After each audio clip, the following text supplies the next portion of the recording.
하나님께서 무언가를 주실 때 이것이 내 사랑의 증거야라고 할 때에는요, 그것이 가장 아름다운 것이어야 돼요. 하나님의 입장에서 하나님에게 가장 소중하고 가장 아름다운 것은 과연 뭘까? 하나님 자신이에요.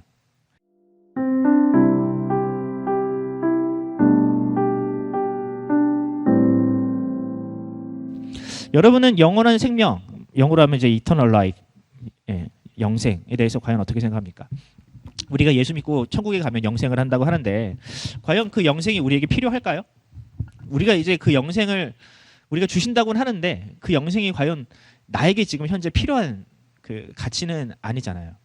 지금은 당장 오늘을 사는 게 우리에게 벅차고 내일을 살아가는 것이 벅차는 우리에게 영원한 삶이라는 것이 잘 와닿질 않아요. 그래서 이런 고민 가운데 있었는데 특별히 이제 최근에 이제 기쁨, 하나님께서 내게 주신 기쁨의 본질은 과연 무엇일까? 에 대해서 좀 고민을 하다가 나의 이런 고민을 알았는지 유튜브 알고리즘이 저에게 한 영상을 띄워줬습니다. 그런 얘기 있잖아요. 유튜브 알고리즘이라는 게 나보다 나를 더 잘한다고.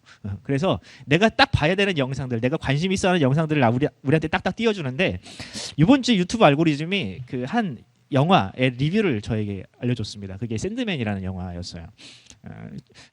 그 넷플릭스 영화인데 넷플릭스에 너무 많은 영화가 있어서 사실 우리가 다 찾아보지 못하잖아요. 그래서 유튜브 알고리즘이 띄워주는 대로 이제 한번 봤어요. 정주행을 했습니다. 이번 한 주 동안. 그래서 재밌더라고요. 이 영국, 유럽의 어떤 그 사고 방식은 참 독특해요. 유럽인들은 굉장히 철학적인 사고를 하는 민족들입니다.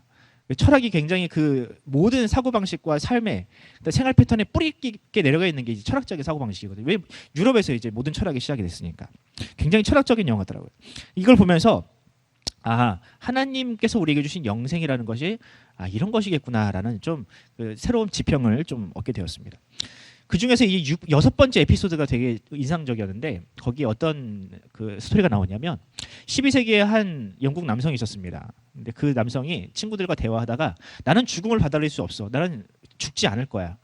죽음은 나의 선택이 없어라는 이야기를 해요. 근데 하필 그 술집에 죽음의 신, 또 꿈의 신이 그 자리에 있었던 거예요. 그래가지고 그 신들이 볼 때는 저 사람이 미쳤다. 왜 죽음이 이렇게 부정적이냐. 분명히 저 사람에게 죽지 않는 그 삶을 선물을 하면 저 사람은 언젠가 반드시 나를 좀 죽여달라고 애원하게 될 것이다라고 생각을 하고 실제로 그 사람에게 당신과 내가 한 100년 후에 여기서 만납시다 라고 약속을 합니다. 당연히 뭐 그 농담인 줄 알고 지나갔는데 실제로 100년 후에 그 자리에서 만나요. 이 사람은 이상한 거죠. 나에게 왜 죽음이 찾아오지 않는가? 나는 왜 늙지 않지? 근데 이제 뭐 그렇게 그래서 죽고 싶지 않냐 신이 물어봐요. 나는 살고 싶다고. 나는 너무나도 만족하며 살고 있다라고 대답을 해요. 그래? 그럼 100년 후에 봅시다. 그 사람이 굉장히 성공을 해요. 그래서 돈을 많이 벌고 당연히 죽고 싶지 않겠죠. 또 100년 후에 봅시다. 근데 이번에는 그 사람이 완전 쫄딱 망해요. 사랑하는 가족들이 당연히 자기보다 먼저 죽을 거 아니야. 죽어요. 사업도 망했어요. 인생의 처절한 실패 가운데서 다시 그 사람을 만나요. 이 사람 이번에는 죽고 싶겠지라고 물어봤는데 죽고 싶지 않습니까? 아니요. 저는 여전히 살고 싶습니다. 그렇게 해서 한 800년을 살아요. 네. 그러니까 이 800년 동안에 문명은 계속 발전을 하는 거예요. 내가 옛날에는 굴뚝 없는 집에서 살았는데 이제는 굴뚝이 생기고 핸드폰이 없었는데 핸드폰이 생기고 그런 계속 무언가 나로 하여금 새로운 기쁨을 느끼게 하는 많은 것들이 생겨나면서 그 사람은 죽고 싶지 않은 죽음을 생각하고 싶지 않은 그런 삶을 계속해서 유지하게 됩니다. 여러분들은 이런 생각을 해본 적이 있습니까? 만약 이 세상에 있는 모든 기쁨을 내가 섭렵할 수 있다면 과연 그 기간은 얼마나 될 것인가? 이 세상에 있는 모든 지혜와 명소와 맛집을 내가 다 다녀보고 싶은데 그것을 모두 다 누리고 내가 더 이상 기쁘지 않을 수 있는 상태까지 이르려면 나의 인생은 과연 얼마나 필요할까? 몇 년을 내가 살면 그 기쁨의 한계를 경험할 수 있을까라는 생각을 해본 적이 없나요? 근데 이 세상은 유한해요.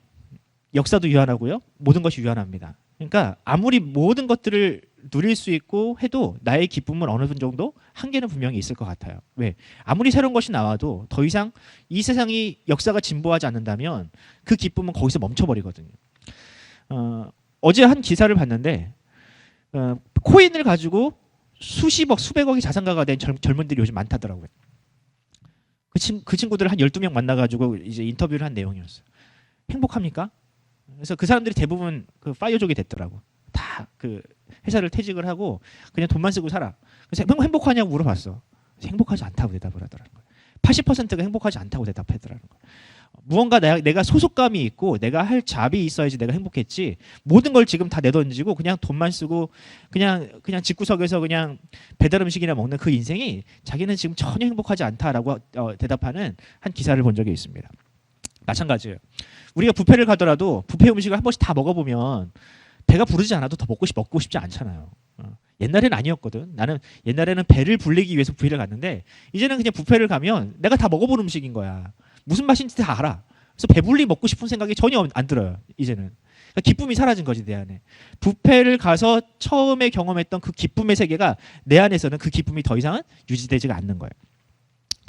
하물며 천국은 어떨까? 이런 생각을 해봤어요. 천국도 거기서 우리가 기쁘다고는 하는데 거기서의 기쁨이 만약에 유한하다면 나에게 어느 순간 그 천국에서의 기쁨이 나에게 더 이상 기쁨으로 작용하지 않는다면 그 천국에서의 영원한 삶은 어떨까? 그 자체가 지옥일 거예요. 아무리 기쁜 것이 내게 주변에 기쁜 것들이 많아도 그 기쁨이 나에게 더 이상 기쁨이 되지 않는다면 그 곳에서의 영원한 삶은 지옥일 거란 말인 거예요. 기쁨이지 않으니까. 기쁘지 않은데 영원히 산다? 그 자체가 지옥이라는 거예요. 그런데 과연 이 영생이 과연 우리에게 복일까? 그 천국의 영생이 우리에게 복일까? 의외로 이 시대의 많은 사람들이요, 천국에 대해서 소망하지 않습니다. 천국에 별로 이렇게 가고 싶다, 또 혹은 천국에 가고 싶어, 이게 안 해요. 그 이유는 저는 한 3가지 정도라고 생각을 해요. 첫 번째, 이 세상이 이미 천국만큼 좋아요. 천국만큼 좋은 것들을 많이 제공을 해요. 미디어라든지 또 혹은 우리가 누리고 있는 이 문명의 이기들은요, 과거 100년 전의 사람들은 도저히 상상할 수 없었던 것들을 우리가 지금 누리고 있어요. 천국만큼 우리가 행복한 삶을 살고 있습니다. 그게 첫 번째고요. 두 번째, 우리가 천국이 뭔지 잘 몰라요. 교회에서도 천국이 어떤 곳인지 잘 설명하지 않아요. 그냥 무조건 예수 믿으면 천당 갑니다라고 하지 그 천국이 어떤 곳인지 우리에게 이게 바라도록 우리에게 그 마음의 동기를 유발하지 않는다고요. 그게 두 번째. 마지막으로 세 번째, 사람 자체가 존재에 대한 혐오가 있어요. 살면서 내가 인생이 너무 힘들어. 그냥 내 인생이 사라졌으면 좋겠어. 하루하루 살아가는 게 너무 버거워. 그런데 이 하루하루 살아가는 존재조차도 버거운데 만약 나에게 영생이 주어진다? 그것이 별로 그들에게 기쁘지가 않은 거예요. 그래서 이 영생, 천국 이런 부분에 대해서 마음이 와닿지도 않고 더 이상 기뻐하지도 않는다는 거죠. 천국에 가면 영생한다니까요. 영생은 뭐예요? 거기서도 무언가 내가 하나님 밑에서 뭔가 해야 되는데, 거기 가면 평생 예배를 드려야 된다고 하는데, 평생 하나님을 찬양해야 된다고 하는데, 그것이 내 마음에 뭐가 기쁘냐는 거예요. 이 기쁨이 회복되지 않는 한, 하나님께서 우리에게 주시는 기쁨이 우리 안에서 회복되지 않는 한 천국에서의 영생은 우리에게 전혀 하등 이룰 것이 없고 기쁠 것이 전혀 없는 겁니다. 이처럼 죄인은요, 이 영원한 기쁨을 느끼지도 못하고 또 누리지도 못하는 존재들입니다. 갈망하지도 못하는 존재들이 바로 죄인이에요. 하나님은 이런 우리를 아시죠? 하나님이 우리를 창조하셨다고요. 우리를 존재케 하셨어요. 그런데 우리가 우리의 존재 자체를 혐오하니 하나님의 입장에서는 얼마나 이것이 끔찍한 일입니까? 내 자식이 나를 왜 낳았어? 왜 나를 이 험악한 세상에 낳아서 나를 힘들게 해라는 이야기를 하는 자식들이 요즘 많대요. 그런데 그 소리를 듣는 부모의 입장이 얼마나 역장이 무너지냐고요. 하나님도 마찬가지라는 겁니다. 그래서 하나님은 이 성경을 통해서 우리에게 영생을 약속하시는데 그 영생 이전에 우리에게 기쁨을 먼저 회복시키길 원하시는 거예요. 이 영생 이전에 우리가 먼저 하나님으로부터 기쁨을 회복해야 된다는 거죠. 그래야지 천국이 비로소 의미가 있는 겁니다. 오늘 본문을 통해서 그 영생의 비밀을 한번 파헤쳐 보도록 하겠습니다. 먼저 지난주까지 나누었던 내용을 좀 살펴보죠. 간략하게. 우리는 지난주에 이 기쁨이라는 주제로 우리가 좀 이야기를 나눴어요. 그리고 우리가 잃어버렸던 이 기쁨을 회복시키기 위해서 하나님께서 우리에게, 예수님께서 이 땅 가운데 오셔서 그 기쁨을 우리 안에 주셨다, 나누어 주셨다. 이 일을 위해서 우리에게 십자가를 경험케 주셨다, 이런 이야기를 했어요. 이야기를 좀 거슬러 올라가 봅시다. 그럼 우리가 왜 기쁨을 빼앗겼는지부터 좀 생각을 해볼게요. 언제부터 우리가 이 기쁨이 빼앗기게 되었는지, 하나님의 형상 안에 있는 이 기쁨이 사라지게 되었는지를 생각해 보자고요. 하나님은 세상을 창조하시고 그 아담과 하와를 에덴 동산에 두셨습니다. 근데 에덴의 뜻은 기쁨이에요. 조이, 해피라는 뜻입니다. 에덴 동산이라는 말 자체가 기쁨으로 가득 찬 곳이라는 뜻인 거예요. 그러니까 하나님은 세상을 창조하시고 그들에게, 남자와 여자, 특히 사람에게 기쁨을 주시기 위해서, 기쁨을 누리도록 창조하셨다라는 거예요. 자, 그런데 이 사람들이 이 기쁨에 만족하지 않고 하나님의 것을 넘보기 시작을 했죠. 교만한 상태에 빠져요. 그래서 하나님께서 먹지 말라고 하는 이 선악과에 손을 댑니다. 하나님은 분명히 이 선악과를 만드실 때 이것을 먹는 날엔 정령 죽으리라 하셨는데 그들이 이 말을 믿지 않고 먹었어요. 네. 사단은 안 죽어라 그랬거든요. 먹었어요. 어떻게 됐습니까? 죽었어요? 안 죽었어요. 먹어도 살아있는 거야. 이게 독약이 아닌 거야. 심장이 멈추지 않는 겁니다. 그러면 이게 진짜 안 죽은 걸까? 아니요. 하나님의 입장에서 죽은 거예요. 왜? 그들이 이 에덴 동산에서 누리던 하나님과의 교제 가운데서 누리던 이 기쁨을 빼앗겼기 때문에. 이게 바로 하나님께서 그들에게 선언하셨던 죽음이었던 거예요. 심장이 멈추는 죽음이 아니라 그들에게 주셨던 하나님의 선물인 기쁨이 빼앗기는 것 자체가 그 하나님께서 선언하셨던 영원한 죽음의 정체였던 거죠. 더 이상 하나님의 말씀을 기뻐하지 않아. 숨어. 내가 하나님께서 내게 주신 배우자를 기뻐하지 않아. 그래서 멀어져. 땅이 더 이상 나에게 소산을 주질 않아. 엉겅퀴와 가시덩불과 엉겅퀴를 줘. 이 피조물들과의 관계도 깨어진 거예요. 서로가 서로를 기뻐하지 않는 상태에 빠진 거죠. 이 자체가 죽음이라는 거예요. 죽음은 기쁨을 빼앗긴 상태입니다. 더 이상 내 친구, 내 자녀, 나의 가족, 특히 하나님, 이 피조물들까지 더 이상 기뻐할 수 없는 존재가 된 것이 바로 우리 사람, 죽음을 경험한 사람의 형태라는 겁니다. 그러니까 여러분 천국과 지옥을요 너무 이렇게 우리가 고통 이렇게 생각할 필요 없을 것 같아요. 하나님께서 그곳에 영원한 죽음을 주자는 건 거기서는 더 이상 기쁨의 가능성조차 완전히 빼앗긴 상태라고 생각하면 돼요. 모든 것이 다 언해피한 상태, 행복하지 않은, 행복을 찾아볼 수 없는 상태예요. 반면에 천국은 어떻습니까? 하나님께서 우리에게 주셨던 그 최초의 또는 그 이상의 기쁨들이 계속해서 이어지는 그 상태가 천국인 겁니다. 그래서 결국 그들은 에덴 동산에서 쫓겨났어요. 이게 단순히 에덴 동산에서 쫓겨났다는 의미가 아니라 해피, 조이에서 그들은 멀어졌다는 뜻인 거예요. 물리적으로만 그 에덴 동산에서 쫓겨난 것이 아니라 그들의 어떤 정체성이 완전히 이 기쁨으로부터 완전히 멀어진 존재가 되었다는 것이 하나님의 징계의 내용이었어요. 그래서 결국 그들의 그 기쁘지 않은 상태가 어떤 식으로 나타납니까? 형제가 형제를 죽이는, 한 세대도 지나기 전에 형제가 가인이 아벨을 죽이는, 서로가 가장 기뻐해야 될 존재임에도 불구하고 모든 이 형제들이 자기 어머니의 모태에서 동시에 태어나잖아요. 그럼에도 불구하고 형제가 형제를 미워하고 증오하고 싫어하고 심지어는 시기에서 죽이기까지 되는 이런 상태에 빠지게 되는 것이 기쁨을 잃어버린 인간의 상태라는 거예요. 이게 과연 살아있어도 살아있는 존재라고 할 수 있겠냐는 거죠. 결국 인류가 어떻게 됐느냐? 기쁨을 빼앗겼잖아요. 근데 기뻐야 하는 존재로 태어났어요. 그래서 이 기쁨을 찾아다닙니다. 인간들은. 어떤 방식으로? 영원한 기쁨이 아니라 순간적인 쾌락과 또 조건적인 기쁨을 찾아다니는 것이 인간의 존재가 된 거예요. 이 부분에 대해서 창세기가 인간의 이런 상태에 대해서 이야기를 하는 부분이 있어요. 창세기 6장 3절을 보면 이런 말씀이 있습니다. 여호와께서 이르시되 나의 영이 영원히 사람과 함께 하지 아니하리니 이는 그들이 육신이 됨이라. 그러나 그들의 날은 120년이 되리라. 이게 되게 수수께끼 같은 말씀인데 저는 이 말씀을 요즘 새롭게 보면서 이런 뜻으로 이해를 합니다. 그들이 육신이 되었다는 것은 하나님의 영, 하나님의 기쁨과 완전히 멀어진 존재, 상관없는 존재가 되었다는 뜻이에요. 그 결과가 어떻게 됐느냐? 그들의 날이 120년에 국한이 되었다. 그러니까 기쁨을 누리던 상태에서는 영원히 또 혹은 900년, 800년 이렇게 살아요. 그 기쁨이 점점 멀어지면서 완전히 육신이 되니까 어떻게 됐다? 그들의 수명이 120년으로 고착되었다. 이게 우리가 지금 현재 입장에서 보면 야 120년이나 살아 하지만 그들의 그 시점으로 보면 120년밖에 못 살아? 이렇게 되는 거예요. 숫자일 수도 있지만 이것은 그들의 인생의 가치 또 혹은 그들의 인생의 유한성을 나타내는 단어라는 거죠.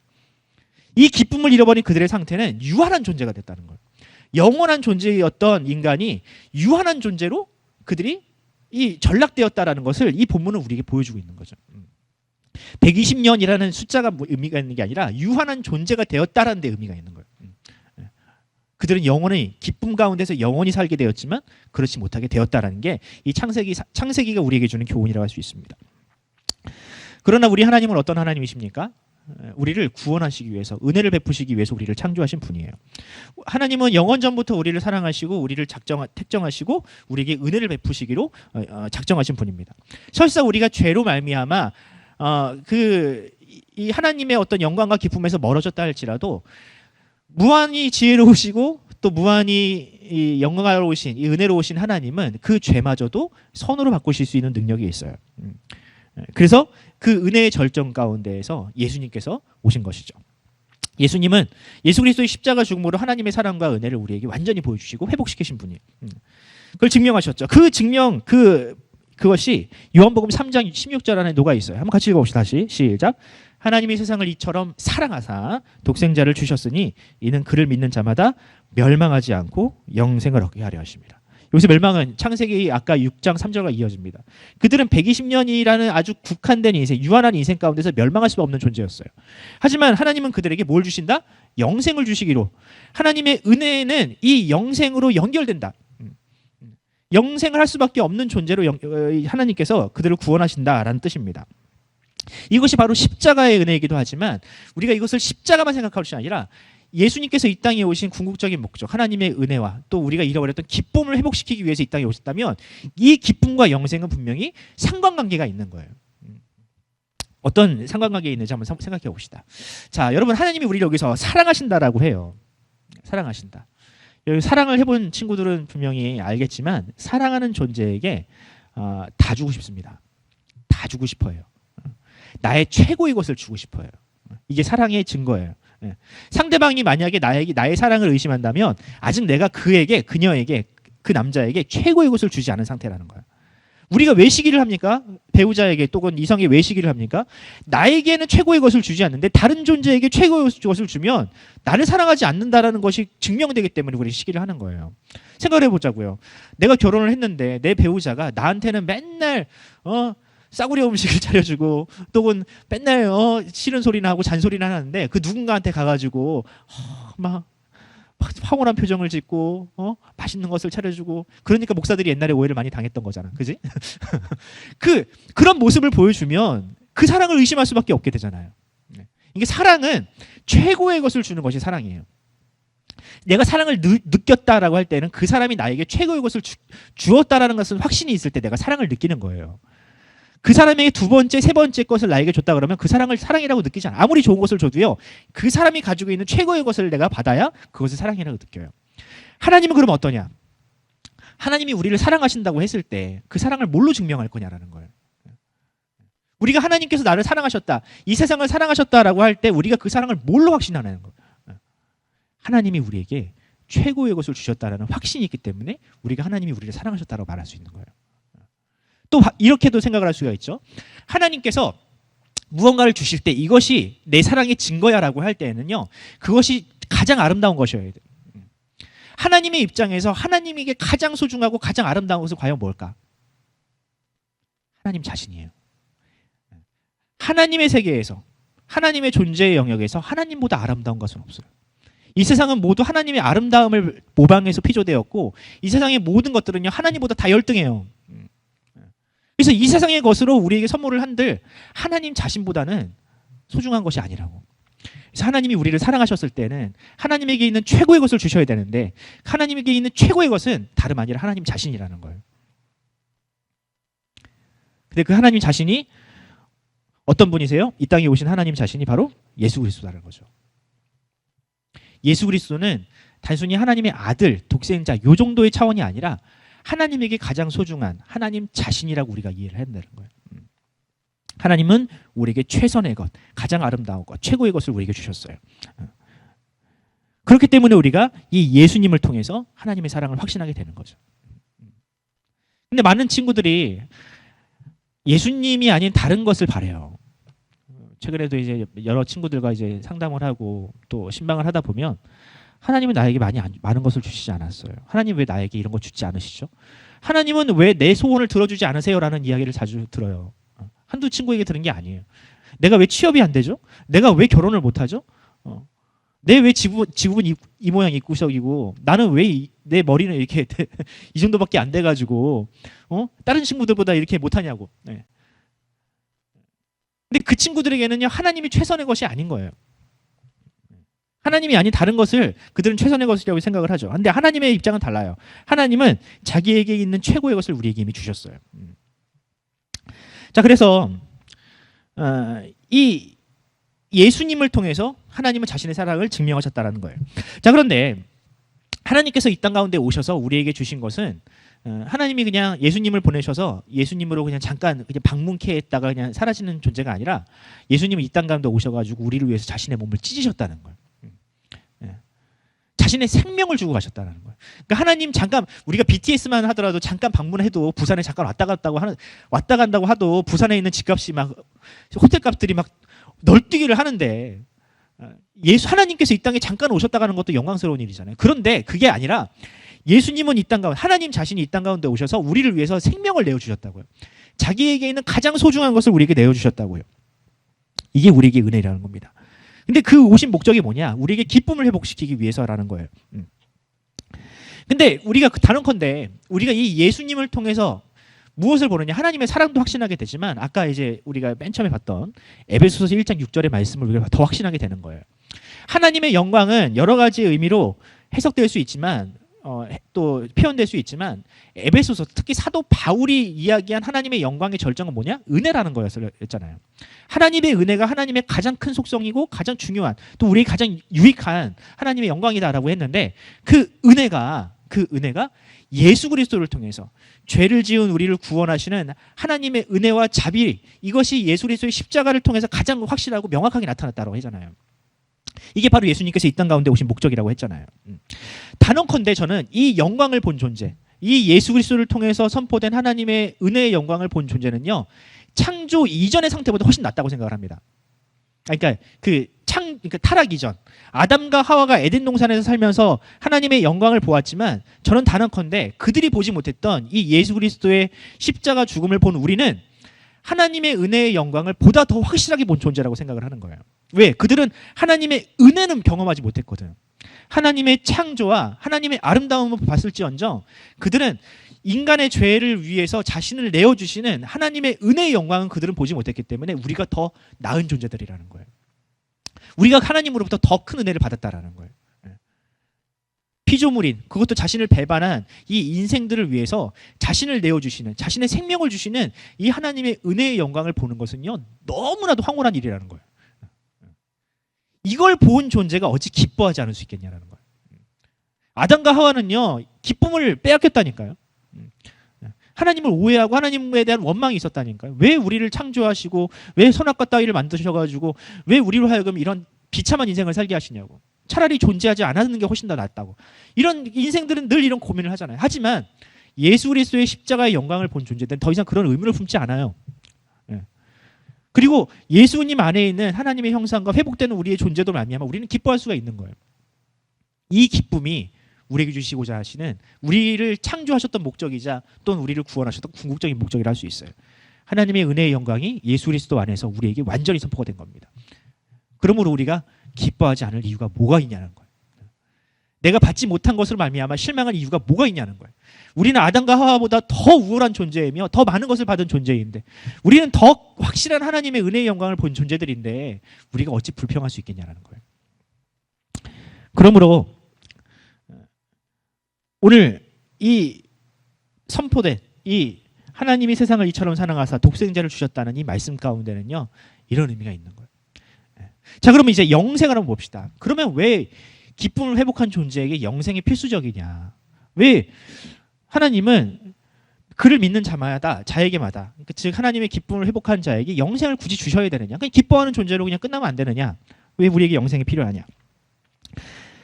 중요한 것은 이겁니다. 우리가 지음받은 목적, 우리가 구원을 받은 목적이 기쁨이기 때문에 그래요. 하나님을 찬송하고 기뻐하는 것이 우리의 존재의 목적이기 때문에요. 자, 하나님께서 우리를 그렇게 창조하셨다면 하나님의 기쁨을 우리로 하여금 완전히 누려야 될 거 아니에요. 하나님 안에 있는 그 기쁨, 영광, 우리가 그것을 완전히 바라보면서 기뻐하는 것이 우리의 사명이라면 하나님의 기쁨의 그럼 영역이, 분량이 어느 정도이길래 하나님의 영광을 우리가 가늠할 수 있나요? 시간이 무한대로 주어진다 한들 하나님의 영광 또 하는 그분 안 가운데 있는 영원한 경륜이라든지 또는 계획이라든지 우리가 그런 것들을 우리의 인생에 아무리 우리가 영적인 존재가 된다 한들 그걸 영원 가운데 영원이라는 시간이 주어진다 우리가 그것을 이해할 수 있겠냐는 거예요. 하나님이 우리로 하여금 너는 기뻐야 된다라고 할 때는요 하나님의 안에 있는 그 무한한 기쁨을 우리가 누려야 되는 사명이 있다는 거예요. 단순히 한 100년 즐거워하다 너는 사라질 존재가 아니라 내 안에 있는 모든 것들을 너는 기뻐하고 그것을 찬송해야 될 의무가 있어. 그러면 우리에게 과연 얼마나 많은 시간이 주어져야 될까? 영원이라는 시간이 반드시 주어져야 된다는 거예요. 하나님은 양파 껍데기 같은 존재라서 까도 계속 그 기쁨이 나온다니까. 하나님 안에 있는 기쁨은요 무한이라서 우리가 바라보면 날마다 경탄하는, 날마다 하나님의 영광과 그의 어떤 지혜로 말미암아 우리는 날마다 기뻐하고 날마다 새로운 깨달음을 얻을 수밖에 없는 대상이 우리 하나님이라는 거예요. 그런 하나님을 기뻐하기 위해서는 우리는 필연적으로 영원히 살 수밖에 없는 거예요. 우리에게는 영생이 반드시 주어질 수밖에 없다라는 거예요. 이게 논리적인 거예요. 논리적으로 하나님의 영원성과 우리의 기쁨을 대입했을 때 우리는 반드시 영생할 수밖에 없는 존재가 되어야 된다는 거예요. 하나님도 역시 마찬가지로 그것을 선언하셨고요. 필연적인 내용인 겁니다. 필연적인 내용. 우리가 선택적으로 내가 영생하고 싶어요, 안 하고 싶어요 이게 아니라 우리가 하나님을 기뻐한다면 우리는 반드시 영생 가운데서 그 기쁨의 사명을 감당해야 된다는 거죠. 이건 성경이 우리에게 영혼을 약속하고 있는 이유입니다. 우리의 존재 목적은 하나님을 위한 것이며 그 하나님이 무한하시니 반드시 이 영혼이라는 시간 속에서 우리는 하나님을 기뻐해야 한다는 거예요. 자, 그러면 우리 질문해 봅시다. 과연 이 영혼은 언제부터 시작되는가? 영혼이라는 시간, 우리가 참 가늠하기도 힘든 그 시간인데 이 영혼이라는 시간을 많은 사람들이요 천국에서부터 시작이 된다고 생각을 해요. 요 내용. 무한하신 하나님이 기뻐하려면 영원히 생명은 필요하다. 많은 사람들이 이 영원이라는 시간을 우리가 천국에서부터 누릴 수 있다고 생각을 합니다. 천국에 가면 제가 할게요. 지금은 힘드니까 천국에 가면 그때부터 제가 기뻐할게요. 아닙니다. 죽으면 그 영원이 시작되는 게 아니라요. 지금 이 순간도 하나님의 영원이라는 시간 안에 포함되어 있는 거예요. 그러니까 우리가 잘못 생각하고 있는 게 시간이라는 것은 과거, 현재, 미래의 연결성인 거예요. 근데 우리는 이 영원이라는 시간을 우리가 죽은 시점 이후부터 시작된다고 생각을 해요. 근데 하나님의 시간은 그게 아니죠. 하나님의 시간은 영원한 과거와 영원한 미래 가운데 있는 것이 하나님의 시간인 거예요. 마찬가지로 우리의 시간도 마찬가지예요. 우리가 하나님께서 기뻐해야 한다라고 말씀을 하시면 우리가 구원받은 그 순간부터, 아니 그 이전부터, 하나님이 우리를 창조하시기 이전부터 우리에게는 그 사명이 있는 거예요. 이 세상에 사니까, 내가 지금은 돈 벌어야 되니까, 내가 지금은 좀 슬프니까 천국에 가면 나의 모든 문제가 해결되면 그때부터 기뻐할 경우가 아니라는 거예요. 영원이라는 시간, 영생이라는 시간은 지금 바로 여기, 그리고 바로 여기, 그러니까 지금 그리고 바로 여기서부터 그 영원은 시작되고 있다는 거죠. 이미 시작되었다는 거죠. 그러니 우리가 지금 여기에서, 우리가 사는 이 세상에서부터 하나님의 기쁨을 누릴 수 있어야 돼요. 그 기쁨을 빼앗겨서는 안 되는 거예요.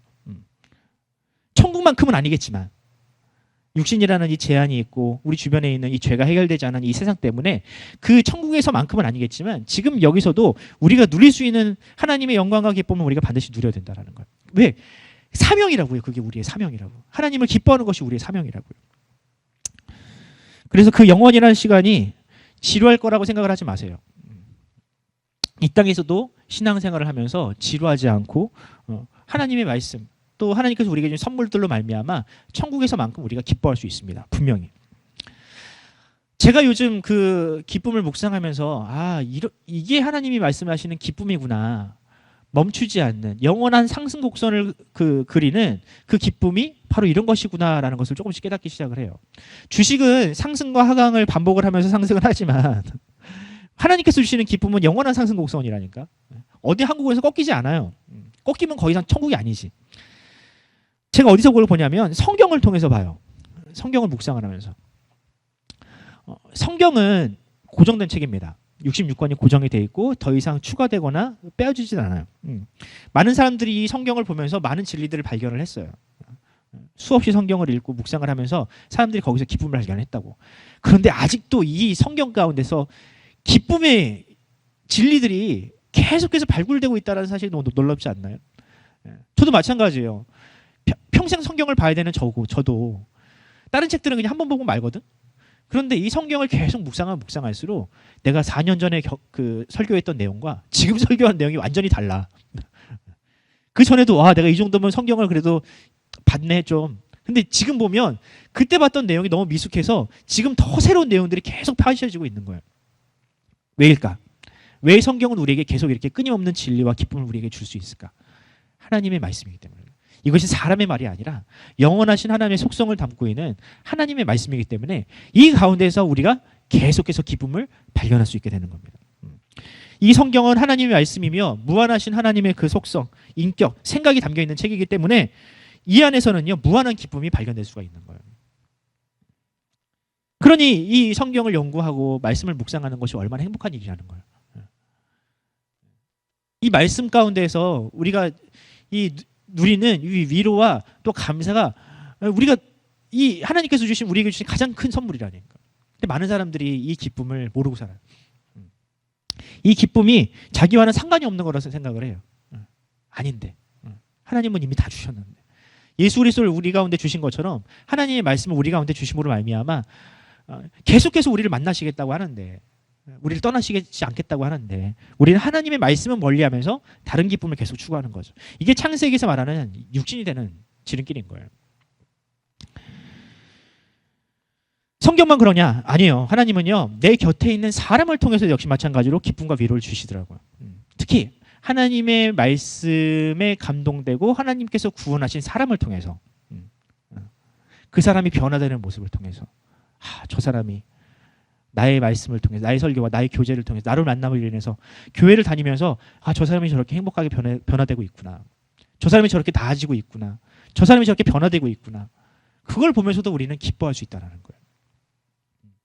그 사람과 사랑을 주고받고 사랑을 주는 것도 기쁜데 그 사람으로 말미암아 내가 사랑을 받음으로 하나님께서 주시는 위로와 평안 그것들을 우리가 삶 가운데서 누리게 된다는 거죠.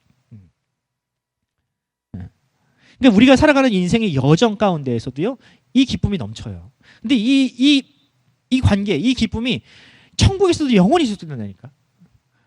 우리가 지금 이 세상에서 만나고 끝날 것 같지만 아니에요. 우리는 천국에서도 다시 만나서 우리 안에서 하나님의 기쁨이 회복되고 또 더 커지고 하나님을 닮아가는 어떤 모습들이 계속 이어지면서 내가 누렸던 기쁨이 다른 사람들에게 전해되고 그 사람도 그랬어 하면서 하나님에 대해서 더 알아가고 그러면서 그 깨우쳐진 그 하나님에 대한 지식으로 말미암아 내 자신이 변화되고 이런 기쁨의 상호작용이 계속해서 끊임없이 일어나므로 우리 안에서 그 기쁨이 마를 날이 없다는 거죠. 이게 바로 하나님께서 우리에게 주신 영원한 기쁨의 본질이랄 수 있습니다. 그 기쁨을 나만 누린다면 내 안에서 끝내겠지만 서로 주고받으면서 그 기쁨이 계속 시너지 효과를 내서 그 기쁨이 영원히 이어진다고. 이게 바로 하나님께서 이 땅에게 주신 기쁨의 방식인 거예요. 이 기쁨이 기뻐해라가 아니라 기뻐할 수 있는 이유와 또 기뻐할 수 있는 소재들을 우리에게 다 주셨다는 거예요. 이 기쁨을 우리가 더 이상 거절할 이유가 없다는 거죠. 그래서 바라기는 우리가 이 기쁨을 놓치지 않았으면 좋겠어요.